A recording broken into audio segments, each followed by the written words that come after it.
Good evening to all of you. Welcome to my YouTube channel MT Classes. I am your math teacher Manish Kumar. तो आज हम यहाँ पर class 7 की unit 2 that is fraction हमने last class में exercise 2.5 के ऑलमोस्ट एक्सरसाइज 2.5 को ऑलमोस्ट हम कंप्लीट कर चुके हैं. तो आज हम यहाँ पर डिस्कस करेंगे एक्सरसाइज 2.6. तो चलिए आइए स्टार्ट करते हैं 2.6. इसमें आई थिंक आपके क्वेश्चन है 16 क्वेश्चन है और 16 क्वेश्चन को एक वीडियो बनाना बहुत लेंथी वीडियो हो जाएगी, तो इसलिए मैं इसको 2 पार्ट में वीडियो बनाऊंगा. ठीक है, चलिए स्टार्ट करते हैं क्वेश्चन नंबर 1 से. Question number 1. A milkman has 25 whole 1.5 litre of milk. He filled 14 bottles of equals capacity with this milk. What is the capacity of each bottle. तो उसमें कहा है कि एक मिल्कमैन है जिसके पास कितना मिल्क है 25 होल 1.5 लीटर मिल्क है, उसके बाद टोटल इतना मिल्क है. ही फिल्ड 14 बॉटल्स ऑफ इक्वल. उसने क्या किया, ये जो उसके पास सारा जो मिल्क था उसको 14 इक्वल बॉटल्स में डिवाइड कर दिया, यानी कि उस पर जितना भी मिल्क था उसने उसको पूरा एग्जैक्ट 14 बॉटल्स को फिल कर लिया, उसके पास कुछ नहीं बचा है. What is the capacity of each bottle. तो उसने पूछा है कि हर बोतल में कितना मिल्क आया है आपका. चलिए स्टार्ट करते हैं solution. A milk has milk, A milkman has milk. एक मिल्कमैन के पास कितना मिल्क है, दिस इक्वल टू इतना दिया हुआ है. ये मिक्स फ्रैक्शन में था, इसको मैंने इम्प्रॉपर फ्रैक्शन में चेंज कर लिया है. ठीक है, कितनी बॉटल फिल किया उसने, ही फिल्ड बॉटल्स इक्वल टू 14. इसने इसको 14 बॉटल्स में फिल किया है. तो हमसे क्या पूछा है, the capacity of each bottle. तो हर बॉटल में कितना है, तो हमने क्या किया है, टोटल मिल्क को नंबर ऑफ बॉटल से डिवाइड कर दिया है. कैसे, अब मैं आपसे पूछूँ, आप इसका मुझे जवाब कमेंट बॉक्स में देना. सपोज कीजिए आपने 50 रुपीज़ की कोई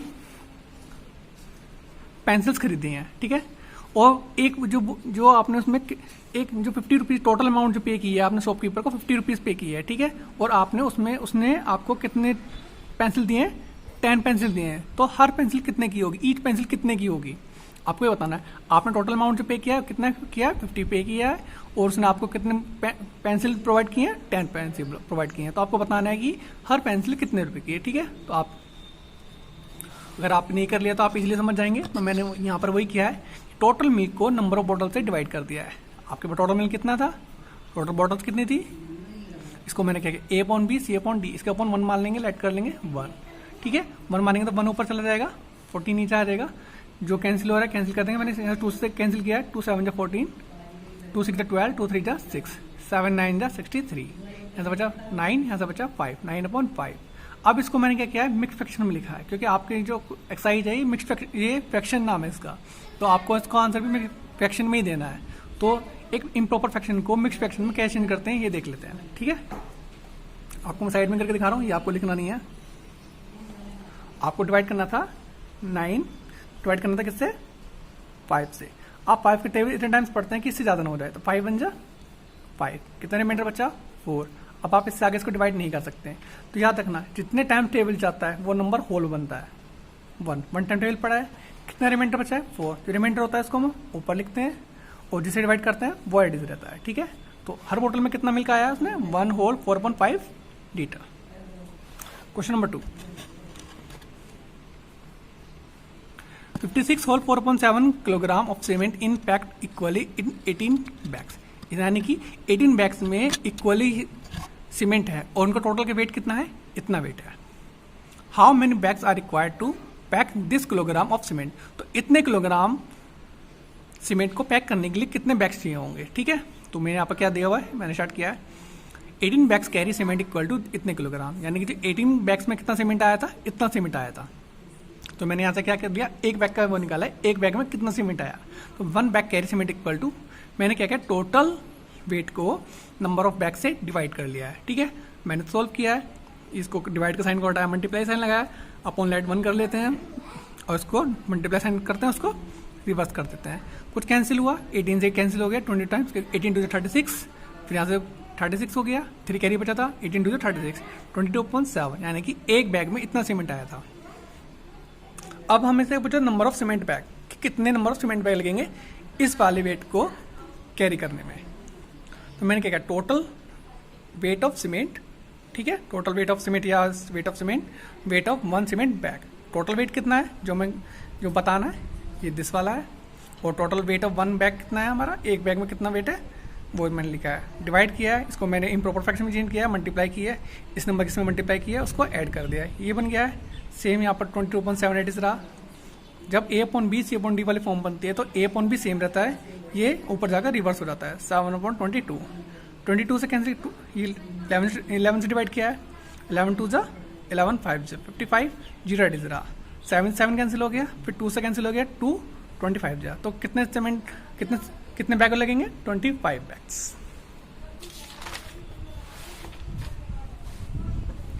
question number 3, the area of rectangular is 162 1/2 square metre, find the breadth of its length is this. तो आपसे पूछा है कि एक रेक्टेंगुलर एरिया है, एक रेक्टेंगल है, एरिया है जिसका एरिया कितना है, दिस है, ठीक है। फाइंड इट्स ब्रीथ, उसकी फाइंड आउट ब्रीथ करनी है अगर उसकी लेंथ कितनी हो, दिस हो। तो सबसे पहले हमें इसके लिए क्या होना चाहिए, हमें रेक्टेंगल के एरिया का फॉर्मूला मालूम होना चाहिए। तो मैंने यहाँ पर लिखा है area of rectangle equal to length into breadth. हमें एरिया गिवन है, this equal to length given है, this, breadth as it is रखा है। अब ये मिक्स फ्रैक्शन है, मिक्स फ्रैक्शन को इम्प्रॉपर फ्रैक्शन चेंज करेंगे। तो सबसे पहले क्या करते हैं, इस वाले नंबर के साथ डिनोमीटर की मल्टीप्लाई करते हैं। तो 2 मल्टीप्लाई दिस प्लस 1, तो 162 मल्टीप्लाई बाई 2 प्लस 1। यहाँ पर मैंने एक्सपेंड करके दिखाया है, सेम एट इज मैंने यहाँ पर किया है। पहले इसकी मल्टीप्लाई के साथ करेंगे तो 116 into 3 plus 2/3 into B. Multiply किया, ऐड किया है, टोटल लिखा है, सेम मैंने यहाँ पर क्या 48 और 2 50/3 इंटू बी। अब ध्यान रखना है कि अगर इक्वल टू के साइड किसी भी एक साइड में मल्टीप्लाई में है और मल्टीप्लाई को मैं इक्वल टू के अंदर साइड लेकर जाऊंगा तो मल्टीप्लाई वाला नंबर किसमें हो जाएगा, डिवाइड में कन्वर्ट हो जाएगा। ये नंबर यहाँ पर मल्टीप्लाई में, तो ये दूसरी साइड आकर किसमें बन जाएगा, डिवाइड में बन जाएगा। तो मैं इसको इक्वल टू के साइड इधर लेकर आ गया हूँ, डिवाइड बन गया। अब डिवाइड को हम जानते हैं कि डिवाइड का साइन हटाएंगे, मल्टीप्लाई का साइन लगाएंगे और उसको रिवर्स कर देंगे, ठीक है। अब मैंने क्या किया, जो नंबर कैंसिल आउट हो रहा है कैंसिल कर दिया है, 2 से 5 से डिवाइड किया है, 5 1 5, 5 10 50, 5 3 30, कितना बचा 2 25, 5 5 25, फिर 5 से डिवाइड किया, 5 2 10, 5 1 5, यहाँ से बचा 3 15 हो गया है, 5 3 15। अब यहाँ पर बचा 13 इंटू 3/2 2 4, तो यहाँ पर बचा है हमारा 13 3 39/4। और हम जानते हैं कि इसका आंसर किस में दिया हुआ, मिक्स फ्रैक्शन में दिया होगा, तो उसको मैंने मिक्स फ्रैक्शन में चेंज करके लिख लिया है। तो ब्रीथ, तो यहाँ पर लिखेंगे बी इक्वल टू मेरा दिस आया है, तो आप लिखेंगे यहाँ पर so the breadth of the rectangle equal to 9 whole 3.4 metre, ठीक है। क्वेश्चन नंबर 4,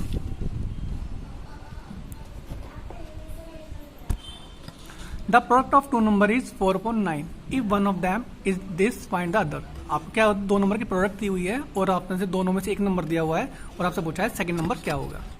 चलिए स्टार्ट करते हैं। Let be the number A and B. सबसे पहले मैंने क्या कर लिया है, लेट कर लिया दोनों नंबर को, क्योंकि दोनों नंबर क्या है वो ए और बी है।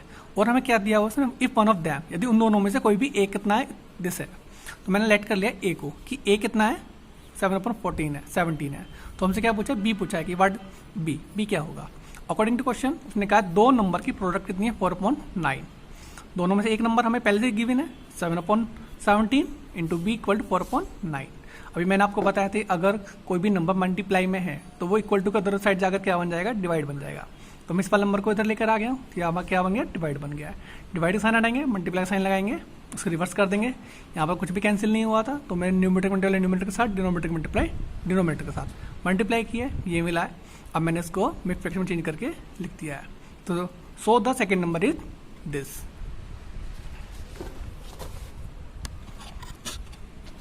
Question number 5, the cost of 8 whole 1/4 kg of tomato is this. आपको दिया हुआ इतने केजी टमाटोस कितने के आते हैं, इतने रुपए के आते हैं। Find the cost of 3 whole 3/4 kg of tomato, तो इतने किलो टमाटर कितने के आएंगे, ठीक है।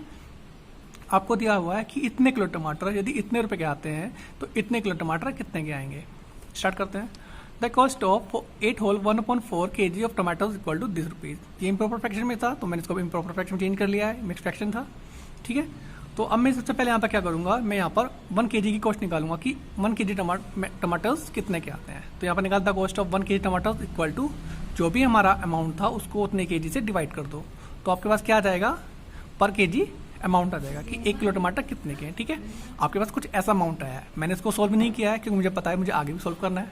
अब हमसे पूछा था, अब मुझे पता चल गया कि 1 किलो टमाटर कितने के हैं, इस अमाउंट के हैं, ठीक है। अब मुझे क्या पूछा है कि इतने किलो टमाटर कितने, 3 होल 3/4 किलो टमाटर कितने के होंगे। तो आपको जब जानते हैं जब आपका 1 kg के अमाउंट हो तो आप जितने भी अमाउंट कितने भी kg निकाल सकते हैं उसी से मल्टीप्लाई करके। तो मैंने यहाँ पे सेम किया है, the cost of 3 whole 3.4 kg of tomatoes equal to this multiply by this. मैंने प्रोडक्ट कुछ कैंसिल हुआ तो कैंसिल कर दिया है, जो बचा उसको छोड़ दिया है, ठीक है। यहाँ पर आई थिंक 3 से कैंसिल किया है, 3 3 3 3 3 5 15 प्रोडक्ट की है अपॉन प्रोडक्ट की है, फिर बाद में इसको मैंने मिक्स फ्रैक्शन में चेंज कर दिया है, यानी कि इतने किलो टमाटोज कितने के आएंगे 80 होल रुपीज़ 3/40 13/44 रुपीज़ के आएंगे।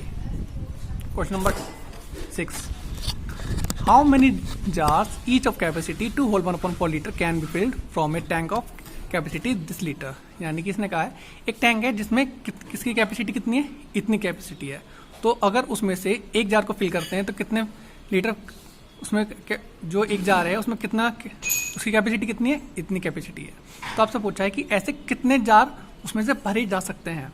टोटल इतना है, टोटल में से अगर मैं एक फिल करता हूँ उसमें इतना क्वांटिटी ले लेता है, तो आपसे कितने फिल कर सकते हैं। तो आपको क्या करना है, सबसे पहले देखना है टोटल वेट कितना है, टोटल ऑयल इन टैंक कितना है हमारे पास, इतना है। मिक्स फ्रैक्शन है, इम्प्रॉपर फ्रैक्शन में चेंज कर लिया है। कैपेसिटी ऑफ ईच जार, एक जार कैपेसिटी कितनी है 2 होल 1/4 लीटर, जिसको मैंने इम्प्रॉपर फ्रैक्शन में चेंज कर लिया है। हमसे पूछा number of jar, number of jar निकालने के लिए सबसे इजी तरीका यही है कि नंबर ऑफ टोटल वेट, हमारा टोटल ऑयल कितना है, और कैपेसिटी ऑफ ईच जार कि एक जार में कितना आ रहा है। अब डिवाइड कर देंगे तो आपको आंसर मिल जाएगा।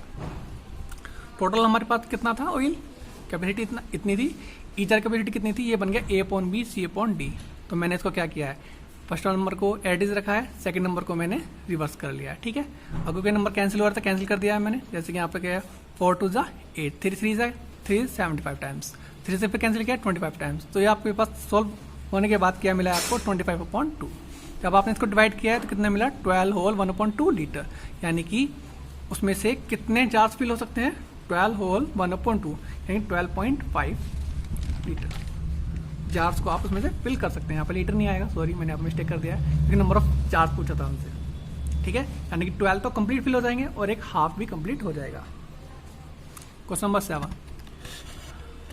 Raghav bought 18 whole 1/2 metre of cloth for इतने रुपए। यानी कि राघव ने कोई कपड़ा खरीदा है इतने मीटर कितने रुपए का, दिस अमाउंट का। Sameer buys 26 whole 1/2 metre of same cloth, और समीर ने क्या किया है उसी कपड़े का इतने किलोमीटर लेंथ लिया, बस क्या है उसने थोड़ा कम लिया, उसने ज़्यादा लिया है। How much should Sameer pay the shopkeeper, तो समीर ने शॉपकीपर को कितने रुपए पे करना है, आपको पे पूछा है। तो आपको क्या करना है, पहले राघव के अमाउंट से लेकर आपको 1 मीटर का प्राइस निकालना है। 1 मीटर प्राइस निकालने के बाद हम क्या करेंगे, इससे प्रोडक्ट कर देंगे तो हमारे पास क्या आ जाएगा, टोटल अमाउंट आ जाएगा। स्टार्ट करते हैं। राघव बॉट इतने मीटर क्लॉथ इक्वल टू कितने में खरीदा है, इतने में खरीदा है। हमें क्या निकालना है, राघव बॉट 1 मीटर क्लॉथ, उसने 1 मीटर क्लॉथ कितने खरीदा है, हमने क्या किया है टोटल अमाउंट को उसकी क्वांटिटी से डिवाइड कर दिया है। इम्प्रॉपर फ्रैक्शन में चेंज कर लिया है, डिवाइड का साइन हटाया, मल्टीप्लाई का साइन लगाया और उसको रिवर्स कर दिया है। जितना कैंसिल हुआ कैंसिल कर दिया, जो बच गया यहाँ पर लिख लिया है। यानी कि हम उसने 1 मीटर कितने रुपये में खरीदा है, इतने रुपये में खरीदा है। अब हमारे पास 1 मीटर की कॉस्ट है कि 1 मीटर उसने जो कपड़ा है कितने का है, इतने रुपये का है।